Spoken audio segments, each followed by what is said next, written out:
নানা আয়োজনের মধ্য দিয়ে ব্রাহ্মণবাড়িয়ায় চলছে পহেলা বৈশাখের শেষ মুহূর্তের প্রস্তুতি। এই বিষয়ে আরো জানাতে যুক্ত হচ্ছেন সহকর্মী মেহেদী নূর পরশ। পরশ, যেমনটি বলছিলাম, নানা আয়োজনের মধ্য দিয়ে চলছে পহেলা বৈশাখের প্রস্তুতি ব্রাহ্মণবাড়িয়ায়। এই মুহূর্তে পহেলা বৈশাখ ঘিরে কি ধরনের প্রস্তুতি দেখছেন, আর জানাবেন আয়োজকরা কি বলছেন? হ্যাঁ স্নেহা, বাংলা বর্ষকে বরণ করে নিতে ব্রাহ্মণবাড়িয়ায় কিন্তু শেষ মুহূর্তের প্রস্তুতি চলছে। ইতিমধ্যে আমি এখন আছি জেলা শহরের যে শহীদ বীরেন্দ্রনাথ দত্ত ভাষা মঞ্চে। এখানে যে বাংলা সাহিত্য একাডেমি ব্রাহ্মণবাড়িয়ার আয়োজনে কিন্তু তারা তারা অনেকটাই কিন্তু একটা প্রস্তুতি নিয়েছেন। ইতিমধ্যে দেখতে পাচ্ছেন যে বর্ষবরণকে নিতে তারা ইতিমধ্যে যে গ্রামীণ পরিবেশে তারা কিন্তু যে বাংলার যে ঐতিহ্য দ্বারা কিন্তু তারা ফুটে তুলছেন। শিল্পী রং তুলি আচরে তারা যে বাঙালি লোক সংস্কৃতির যেসব ঐতিহ্য রয়েছে ঐতিহ্য যারা কিন্তু তারা ফুটে তুলছেন। এছাড়াও যে আগামীকাল কিন্তু যে বর্ষবরণে যে জেলা প্রশাসনের আয়োজনে দিনব্যাপী কিন্তু নানা কর্মসূচি কিন্তু রয়েছে। এছাড়াও জেলা প্রশাসনের পাশাপাশি ছাড়া কিন্তু ব্রাহ্মণবাড়িয়ার বিভিন্ন যে সাংস্কৃতিক সংগঠন রয়েছে তারাও কিন্তু বিভিন্ন আয়োজন করবে।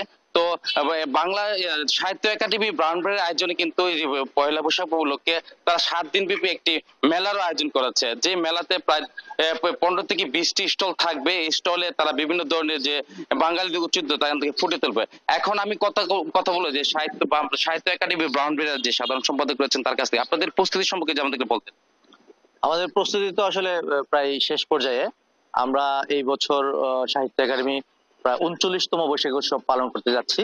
এই বছরের উৎসবটি আমরা একটু ব্যতিক্রম ধর্মী নিয়েছি। আমাদের এই উৎসবের যে সাজসজ্জা, আমাদের সাহিত্য একাডেমি প্রশিক্ষণ বিভাগের ছাত্রছাত্রী, নাট্য এবং আবৃত্তি বিভাগের, তারা সকলে মিলে একদম হাতে খড়ির মাধ্যমে ওরা কাজগুলো করছে।